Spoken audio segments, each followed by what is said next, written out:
जय द्वारिकाधीश। रात्रि के उस क्षण में जब संसार थकान की करवट लेकर धीरे धीरे मौन में डूब जाता है, तुम्हारा नाम मेरी आत्मा में ऐसे खिलता है जैसे निशिगंधा का पहला फूल, नाजुक सफ़ेद और प्रकाश की छाया जितना पवित्र। तुम कोई स्मृति नहीं, कोई स्पर्श नहीं, न कोई आवाज़। तुम वह अनुभूति हो जो मेरे भीतर बिना क्रम बिना नियम तरंग की तरह उठती है और मन को इतने कोमल ढंग से बांध लेती है कि मैं स्वयं को भूल जाता हूँ। तुम्हारे लिए जन्मा यह प्रेम शब्दों का आश्रित नहीं है। यह किसी चिन्ह में नहीं बसता, किसी अर्थ में नहीं रुकता। यह बस फैलता है धीमे धीमे श्वासों की तरह, चुपचाप, मानो मेरे अस्तित्व के पार्श्व में कोई उजला संगीत बज रहा हो। तुम्हारे बिना भी तुम मेरे भीतर हो। तुम्हारी उपस्थिति बिना छुए भी चेतना की त्वचा पर एक हल्की शीतल लहर बनकर रहती है।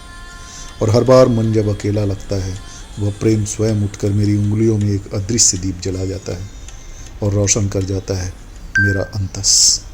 तुम्हें पाने की कोई हड़बड़ी नहीं, कोई ख्वाहिश नहीं, कोई इच्छा भी नहीं, क्योंकि मुझे पता है यह एक भ्रम है। तुम्हारे खोने का भी कोई भय नहीं, क्योंकि यह प्रेम तुम्हारी देह से नहीं, तुम्हारी आत्मा से जन्मा है। और आत्मा की सुगंध निशिगंधा की सुगंध की तरह समय के सबसे अंधेरे कमरे में भी अपना रास्ता खोज लेती है।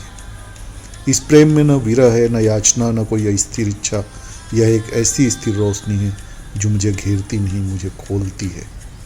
हाँ, इस प्रेम में न विरह है, न याचना, न कोई अस्थिर इच्छा।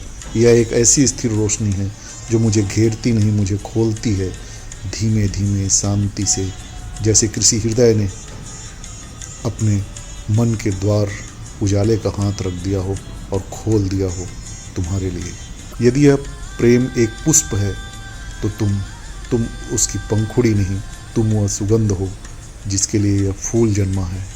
और मैं उस प्रेम की खुशबू को सारी उम्र महसूस करते रहूँगा, बस तुम्हारे इंतज़ार में, तुम्हारे प्यार में, उस निशिगंधा की फूल की तरह जो अर्धरात्रि पूर्णतः सुवासित होकर सारे जग को महकाता है।